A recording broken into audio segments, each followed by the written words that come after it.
York County is so much more than just a stop for gas along I-80. 17 County is filled with unique individuals with unique stories, just wanting to be told.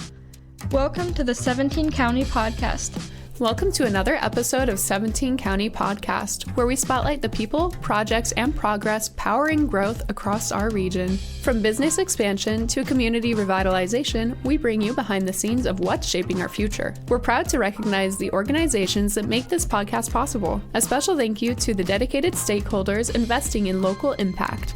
Central Valley Ag, Clutie Incorporated, Overland Ready Mix, Collins Aerospace, Meade Lumber Company, and Perennial Public Power District. We're also grateful for the continued support of our financial stakeholders, Henderson State Bank, Midwest Bank, and York State Bank, who help drive business sustainability across the county.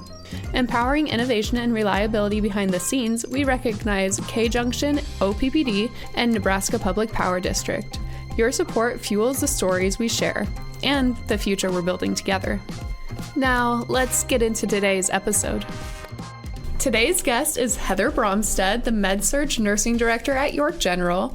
She is a leader whose career journey is rooted in purpose, growth, and a true passion for helping others. Through a series of experiences, challenges, and opportunities, she has built a career that touches countless lives every day. Her story is one of dedication, leadership, and connection, showing how following your calling can lead you exactly where you're meant to be. We're excited to share her path and the impact she's making right here in our community. So thank you so much for joining us today. Thank you. I'm glad to be here. Yeah, so first of all, I guess we should probably get into what you do before we dive into everything else. So what is your title? What do you do? Yeah, so I am the med-serge nursing director at York General Hospital. So basically that's over the acute care, inpatient area. We do outpatients, kind of a little bit of everything. But if you're staying at the hospital, you're going to be in my department. So yeah, that's where I'm at with York General. Awesome. So a lot of different things. Yes, a lot of different things. Busy. A little bit of everything. Yep. Yeah. So when did you first know that you wanted to be a nurse? I would say my entire life. I think that the back root of being a nurse was something that's been part of me forever. I was always the mother hen, I'm the older sister, take care of everybody else. I don't actually have, my sister is a nurse also, and but as far as other family members, my parents, nobody's in healthcare in my family. Really? So I think I had a lot of experiences young with some medical issues and things like that. So getting introduced to the medical community and seeing what kind of an impact they had just in me and my family. And I wanted to be a part of that. I wanted to be somebody that was going to make a difference for somebody else in their life too. Absolutely. So you kind of alluded to these experiences. Was there a defining moment or early influence that made it very clear that healthcare was the place for you? Well, actually, it was more of a negative experience that impacted me. With the birth of I knew I always wanted to be a nurse. I had my children very young, my older children very young, so it kind of put things back. I'm not your typical, wasn't a typical nursing student, wasn't a typical nurse starting out. I wasn't super young getting into the field. I kind of had to come in later because I had little babies. But when my third child was born, I had a pretty traumatic birth experience. I had mass hemorrhage and almost passed away myself, and did not really get the greatest. The nurse that was taking care of me did not have a positive impact on me. And I had made a determination that I wanted to be the nurse that I wish I could have had in that moment. And I wanted to be that for somebody else. And so I knew then, that was when I decided I wanted to do labor and delivery. So I started out as a labor and delivery nurse in big city hospital. And that was kind of my aha moment for me, was like, yep, I'm going to do this. I'm going to start school. I'm going to set on my path and get going on it. And I did that. Wow. Yeah. So you already had little kids at home. Oh, yes. And you decided to go full bore ahead. My oldest was 5, and then I had a almost 2-year-old and a newborn baby when I started school. So, and I was all by myself, a single mom. So it was a lot. It was, but I'm a very determined person. So once I put my mind to it, that was what was going to happen. And I wanted to do that for them and show them that anything is possible, no matter what your goals are. You put your mind to it, you can get it done. So that's amazing. That's not easy. Yeah, no, it was a lot. A little bit of that was a blur, but here we are. right. We made it. Yes. Yep. So looking back at when you entered the field compared to now, have you noticed a change in your personal philosophy, or how have you noticed care evolve and change in that time? Yeah, I feel like technology has made a huge impact in care delivery and how we go to school. So I know when I was in nursing school, there was no remote learning. There was no remote clinicals. I mean, everything was in the classroom. And I think that's been great that we've been able to, like, COVID kind of changed a lot of the scenery for us in a lot of ways. But being able to get those remote opportunities for people that may have not had the opportunity to go to school to get their nursing degree, to be able to do that. Like I am currently getting my master's right now. Oh, wow. And it's completely remote, which is amazing because I really now do not have time to have to go to a school multiple times a week and do this. I can do most of my academics online, which is great. And then I think for care delivery, AI has had a huge impact in a lot of things that we do.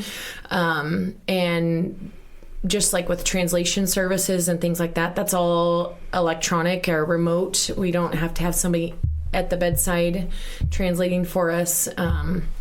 Sign language, those kinds of things that would maybe not have been as possible before. And it's just those opportunities to have things electronically done is huge. Yeah. And that's a growing field, right? Yes. That continues to evolve. Absolutely. You have a lot of we don't utilize that currently, but we have a lot of remote nursing opportunities. We do have like our mental health triage that is all done over the iPad. I mean, so that's an amazing service that York General offers, that when we don't have a lot of those mental health facilities or places close to us, we're able to offer that service remotely, and that may not have been something that we could have done even 10 years ago. So it's huge that we can do those kinds of things now. Yeah, that's really neat. So if we dig a little bit more into your professional journey, you started labor and delivery. Yes. Yep. Yeah. And so what did that look like? Because you're in a different position now. Yes. Yeah. So what was that like? So I started off, I went to CCC in Grand Island, was where I had got my ADN. And then when I moved up here to York, I still was trying to figure out exactly where I fit into everything. And so then I was commuting. I was driving to Lincoln and working in labor and delivery. I knew then that leadership was something that I really had a stronghold in my heart, and growing others is a huge part of like my purpose in life in all aspects, personally and professionally. I just what makes me tick and what fills my bucket is seeing other people do good. And so I loved labor and delivery. It's still going to have a stronghold in my heart, but I knew I wanted to grow. And so I moved over within the same company, and I was a nurse manager over in surgery. So I completely different spectrum then too. Worked with a lot of traumas, those kinds of things, ortho trauma. And then this position came open in York, and a chance for me to not have to commute and to be closer to home. And I'd heard nothing but amazing things about York General. It was like a calling. There was a greater force telling me that this is where I needed to be. So being able to come back home, and that's how I ended up in med-serge. And what I love about our department is that we take care of everyone. We take everybody from a newborn to end of life cares. Everything in between. And my nurses are the smartest people I have ever met in my life, because they're capable of doing it all. Right. And it's an amazing experience. And I love that I was able to bring some of that more hustle and bustle that I was used to, and bring it back, and those skills that I had there, and bring them back to York. And just to be in awe of all the things that we can do at York General, it's been an amazing experience. It's truly impactful, the things that York General does for our community and our surrounding communities. Yeah. So you talked about how you are continuing on to your master's degree. Yes. What is that in? What are you doing with that? So I just growing myself as a leader. I feel like as a nurse, especially, we're always evolving and changing, and really honing into my leadership skills and growing that so I can grow my team and grow those around me, and hopefully continue to grow as a leader within the organization. Okay. So, very cool. Yeah. Very cool. And I kind of had a stop hold. Like, I'm done with school. This is it for me, hopefully. I keep saying that because I got my bachelor's degree too. And then I said, no, I'll be done then. And now I'm doing my master's. But my daughter will be going to college in a couple of years. So I think I need to be done so she can go on and do her thing. I don't need to be in college with my daughter. So Fair enough. Yeah. Growing is good. Yes. Growing is good. Yes. But yeah. So I guess when you are looking at your entire career journey up until this point, of course, everybody has challenges and obstacles that they have to overcome to get where they are now. What are some challenges that you faced within the field that helped you to evolve into the leader that you are today? I think sometimes realizing the disconnect that can be between leadership and bedside nursing. And realizing that there doesn't have to be a disconnect, and kind of bridging that bond. That was a huge thing for me. That was one of my motivators for wanting to become a leader, because I wanted to be a leader that my nurses knew if there's anything going on, they can call me and I can help, and I'll know what's going on. And I'm not so far disconnected from the bedside that I'm not able to jump in and do all the same things that they're doing too. Because I think that value in being a great leader is that I know what it's like. Yeah. I've been there and I've done it all, and I'm going to advocate for them and have their backs, and the team as a collective whole's back. I think that was probably one of the bigger challenges, just kind of bridging that gap. And then also knowing on the other side of that is just delegation and things like that. Those are harder skills to learn as you evolve as a leader, is that you don't have to wear everything and do everything on your own. You have a team to help with all that too. So those are probably my biggest challenges that I think we all learn and grow as we grow in our fields and what we're passionate about. Passion can also you don't want that to translate into burnout either. So you have to be able to delegate and use your resources and know who your resources are and work collaboratively with everyone around you. So yeah, absolutely. And you talk about burnout, and I would assume that nursing is a really high burnout field. Yeah, and I think again that COVID kind of did that to a lot of nurses that were bedside before, wanted nothing to do with nursing after that. Yeah. So it was and it is hard, and we have used travelers before, and it was a great resource. When I started at York General in the hospital, we had not used travelers before, and then we brought in a couple, and it was amazing. It gave my nurses a chance to kind of not feel like they were working their tails off and not getting a break, and then let me bring up my workforce too, and get more nurses and get us fully staffed, which we are today, which is wonderful. Oh, congratulations. We've been fully staffed for quite a while now, and it's been wonderful, and that's hard to come by, but I think it speaks volumes to our culture too. Yeah. And what we've built for our culture and our department and our hospital. We strive ourselves on the culture that we have, and it's apparent. You walk in the door and you can feel it in the atmosphere of how we handle ourselves and how we treat each other, and it's phenomenal. Yeah, and from the patient side too. I mean, everybody says hi to you. Everybody knows who you are. I mean, York General is special in that way. Yes, definitely. Yeah, and that was one thing that one of the hugest parts of why I love York General so much is coming from where I was at before to coming here. It is like your family. Everybody's a family, and your patients are family, and you care about what happens to them from the beginning to the end, and you want to know what's going on and how you can help and how you can make it better. And everybody is like that from all departments, every walk in that hospital. Everybody cares about everyone so deeply, and it's very, very apparent that everybody in this community, and it is crazy. Everybody does know everybody. Yeah. So, Yep. And I didn't realize that either because I'm not originally from here. So I getting to know people now. I'm like, oh yeah, I know that so and so or know that person. But it was crazy how do you know that? How do you know all this stuff? But everybody does. Everybody knows everyone, and it's amazing. It's so good. Yeah. Everybody has each other's back. Yes. 100%. So it's very obvious that you are very passionate about leadership and that servant leadership. Looking back, do you have anybody who really shaped that, who really influenced your sense of leadership and your style of leadership? I would have to say my current leader, Jenny Obermeyer, is a phenomenal leader. I tell her I just want to soak it all up like a sponge because she exemplifies everything that I had in the back of my mind and how the goals of what I wanted to be as a leader. I get to watch that and watch her walk that every single day at York General, and it trickles down to her leaders that are below her too. She has a sense of accountability and ownership and that servant leadership style that is just, if you could just make 20 or 30 of her, that would be amazing. But yes, she is inspiring every day.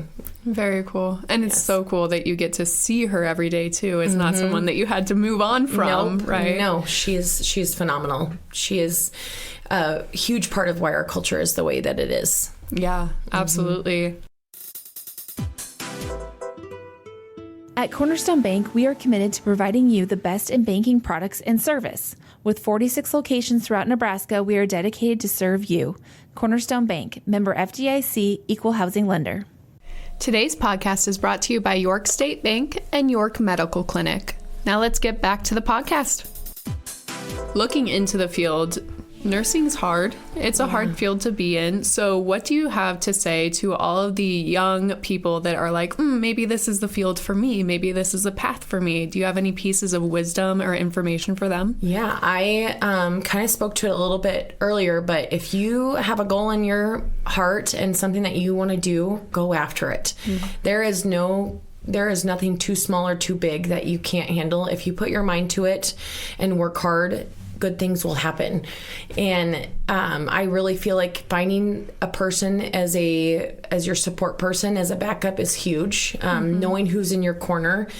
I will say that we do a lot with people who are thinking about medical fields and being able to do job shadowing and things like that. So come over, job shadow with us, see what it's like, and then find those people that can help you and motivate you and keep you going, because the thing about nursing is that it is limitless. There are so many ways that you can work as a nurse and do nursing. It's not just bedside nursing. It's not just telehealth. There's administrative roles. There are so many ways that you can be a nurse. And I think York General's done a really good job of showing that, of being able to show the different ways that you can be a nurse. There's not just one pathway. And anybody that is even thinking about nursing, if they can look at it like that they can do, there's so many ways that you can use your degree and make a positive impact on somebody's life. And so just remember that and keep working hard, and you'll get there. You'll do it. Yeah. Another side of it that I think you have some really valuable experience on is, how about for the adult workforce that wants to do this career change? And it might not necessarily be nursing that they want to go into, but just, taking that next step when they're already, have kids. That's really hard. What information do you have for them? Well, I think, like I said, my biggest motivator was I wanted to show my children that no matter what challenges come into your road, you can always get past them, and you can overcome so much by just having strength and faith in what you're doing, and that there's never a cap on learning and growing. I will still be learning and growing if I ever retire at retirement age, just because we are always evolving as people. And so knowing that you just got to take those learning opportunities and run with them, that it's not, there's not an age stop. There's not a time when you just, no more, you can't do anymore, and you can't find something else. Passions change, people change, and being able to harness that and just run with it. You just got to be confident in yourself. Yeah. And go for it. I love that. I know I've heard one of my mentors say there's open doors everywhere. You just have to walk through them. Absolutely. So important. Yes. So important. So let's kind of dig into York General. Yeah. What makes you the most proud of your team, the most excited to share about within the York General practice? I don't know if that's the right word for it, but within York General. My biggest pride comes from our culture. We are the amount of opportunities that you can have at York General. I had no idea even when I came to York General, the amount of services and things that we offer and what we do there. And my biggest pride, like I said, is our culture and how we treat each other, but how much we care about our patients and the populations that we serve. All the way from newborns and labor and delivery, and all the way to our hospice care and home health care, and all of those services, our therapy departments. It's just, it really encompasses that we are the region's trusted choice for healthcare, because we have everything here for you. And I just think you can walk in our door as a patient or a staff member and you're treated the exact same. And I think that's huge too. Where you walk, somebody's smiling or saying hello, and it's huge. It's very important, and it's what you need when you're in a very vulnerable state. And anytime you're in a hospital, it's not usually your favorite time of the experience, but we make it that way. We want our patients to feel safe and heard and valued and cared for. Absolutely. So I have a question, and I don't know if it's completely fair, so just bear with me. But let's talk about your work, and what does a typical day or week look like for you? Yeah, it varies. When I get to work in the morning, I check in with my staff, especially if it's like today, a Monday. I'm going to go check in, see how the weekend went, and kind of go through. I also like to round with my patients that we have on the floor every day. I go around to each patient room, check in, see how their care was, how everything's been going, if they have any needs or concerns that they would want to talk to me about, and then just ask them about, what their expectations are and where they're at with their stay, and if they understand, the medications that they've been on and things like that.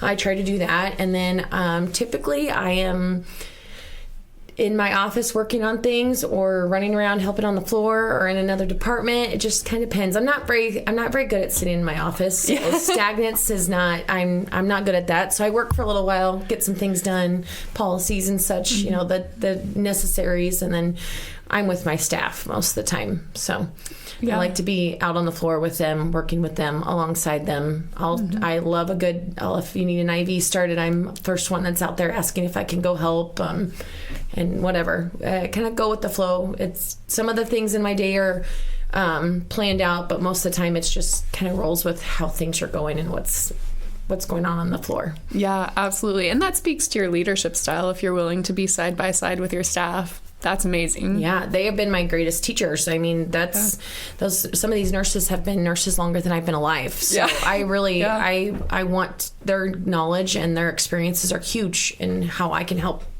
grow our department too. Yeah, absolutely. Are there any recent, successes or initiatives or improvements, anything going on that you're really excited about, want to highlight? I think just some of the new services that we've been offering. We now have a plastic surgeon that does breast surgeries that we have not had that at York General for quite some time. We have some really great surgeons that come out, that come from satellite hospitals that come with us that have been amazing. I think our mental health triage is huge. Having that telehealth service in the ER and the specialty clinic is a huge bonus. I think just us being fully staffed in my department has been a huge success, because that's not something that they've had for a very long time. And to not have that added stress on nurses that are already, a lot of these nurses that I work with they worked through COVID and all those things. So that stress is still sitting there on their shoulders, and to know that they don't have to have that where we are asking them to work overtime or extra shifts. We don't have that because we're fully staffed. So that's been huge. I just think that we are constantly evolving and adding services and finding ways that we can help our community even more. And I think that's a huge success because you don't see that at a lot of places. There's a lot of places that think that they're already at the top and there's nowhere to grow. And we are at the top, and we're still wanting to grow and do more and add more services. And I think that's huge. Yeah. Yeah. So you keep on kind of hinting at it, and I kind of want to learn more. So nursing during COVID, what was that like? So it was a lot. So I wasn't here when COVID was happening. I was in labor and delivery. And so it was tough. It was tough to have to be masked and gowned and have your patients wearing masks while they're trying to give birth, and to limit the visitors, and just talking with my staff now, the people that were here, when having a whole hallway that was basically blocked off and was all COVID patients, and that nurse just stayed down that hallway the whole time. I mean, it can be isolating in general. And just the people that I worked with at the hospital before during COVID, it was isolating to be in a COVID unit and to feel kind of like you're on an island. And it was a lot. And then the staffing changes. We had everywhere had, obviously nurses leaving the workforce because of all of that. And then you had that, and then we had the traveler surplus during that time, but then that would also make your regular staff not feel as valued because we've hired all these travelers. And so that kind of mixture of people that don't have the buy-in and don't have the backing from being part of that organization, that can be tough. Like I said, York General they did not use travelers during all of that time, which is great. But you, at any of those facilities, you can just see where it's a struggle. And then to see people that you love and that you know ill and very sick, and the unknowns that went through that whole time. There was so many unknowns. We didn't know what the next day was going to bring. And even just from my labor and delivery experience, when COVID first started, we had a whole set of different rules than even a month after COVID was here, and then 2 months. And everything was changing because of all the unknowns all the time. That it was a lot. And there's a lot of people that I worked alongside of that are doing something completely different now and are not even anywhere near healthcare now. So it had a toll on a lot of people, and it still does. I mean, you can still see it not just in healthcare, but the infrastructure of how people do meetings even. I mean, there was never Zoom or WebEx meetings, and now I still feel like the majority of meetings that can be remote are remote. There's still a lot of remote working that is happening that wouldn't even have been a thing then. Some of that is good. We were able to find those resources and see how that went. But I can tell you from a parent standpoint too, that was really rough. That was really rough because there was a lot of, I am not a teacher. So being home with my children, trying to do homeschooling with a second grader, a kindergartner, newborn babies. It was a lot. It was hard. And then I do feel like you see that then in the kids now that are just, their backing is all electronics. They want electronics for everything because that's kind of what a lot of their schooling was. Was electronics. Everything was electronic. It can run my iPad better than I can, but that's that's all they want to do because that's what they started their schooling out in. So man. And as a parent who had babies during COVID, I have so much respect for those nurses because not only were they my nurse, but they were my counselor and my support system, and so much more than I think nurses any other time really had to be. They had to do it all. They had to wear many hats during that time frame. And when we, especially where I used to work, we had a lot of departments that were never like a COVID or infectious department. That's what they completely were that then for that entire time frame. And then they would have different populations. Like we would have some patients that we would deliver over in different departments because they needed to be in those areas. So I mean, nurses had to wear a lot of different hats. And Man. Yeah, it was a lot. I'm glad that's over. Yeah, right. Yes. But man, we still have the kind of the back way of that a little bit, but of course. We'll get away from it someday. Yeah. And everyone's doing good. I mean, York seems to be flourishing. Yes, so. Absolutely. Yes. So let's go to more of a fun segment after all that heavy conversation. So these are just rapid fire questions. Okay. First thing that comes to your mind, if you need to think on it, so would I, so that's okay. But favorite way to unwind after a long shift? I would say just going home and being with my family. My children they're very fun age, so there's never a dull moment or a quiet moment in the house. So I love to cook. I love to bake. So if I can make a big, huge home cooked meal and see everybody happy at the table, and be with my whole family, that is the best way to end my day. Absolutely. Best advice you've ever received about leadership?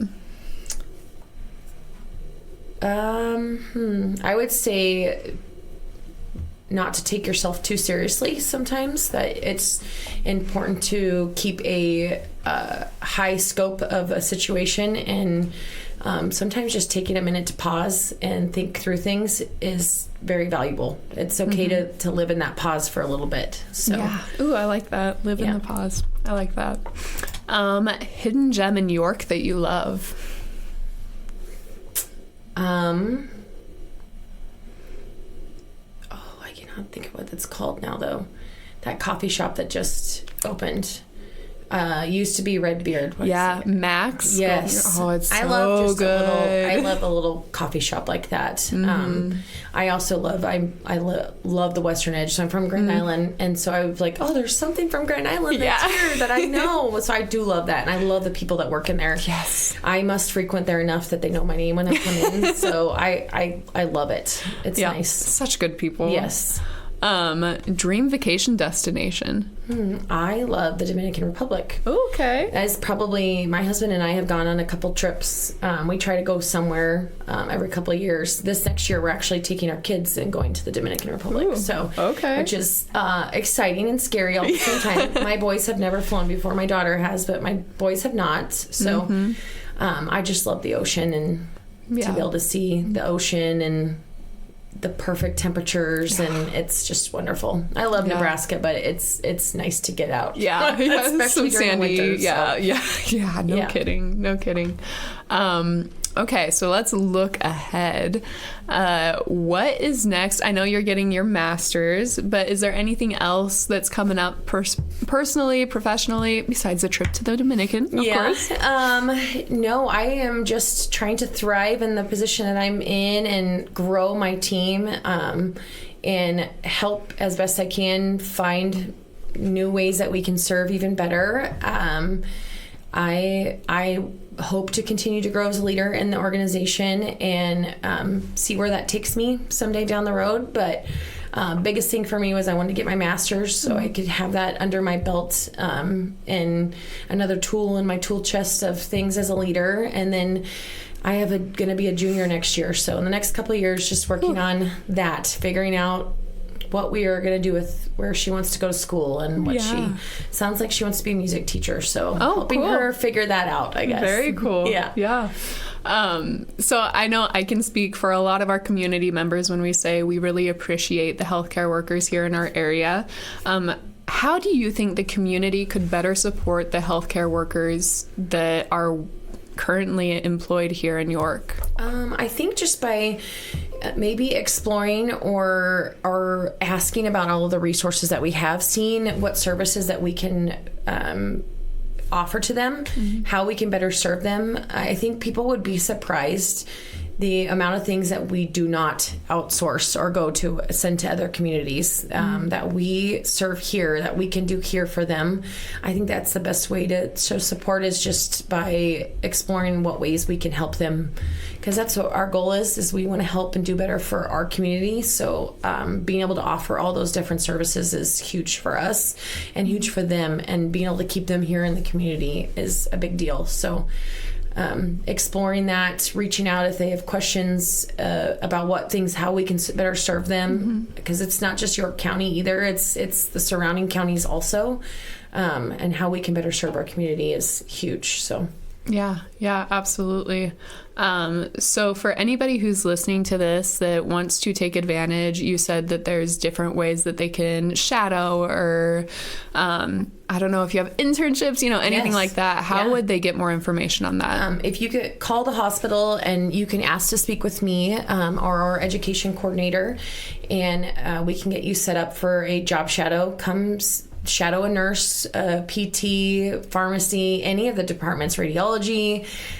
We have a lot of high school students that come and do job shadowing. You don't have to just be a high school student, though. We can get you set up to do a job shadow at any time if that's something that you're interested in. And it's a pretty simple process, and we just get you set up to do that. Wonderful. So thank you so much for joining me today. I know I learned a lot. I'm sure that our listeners learned a lot. Do you have any lasting words of wisdom for anybody listening before we go?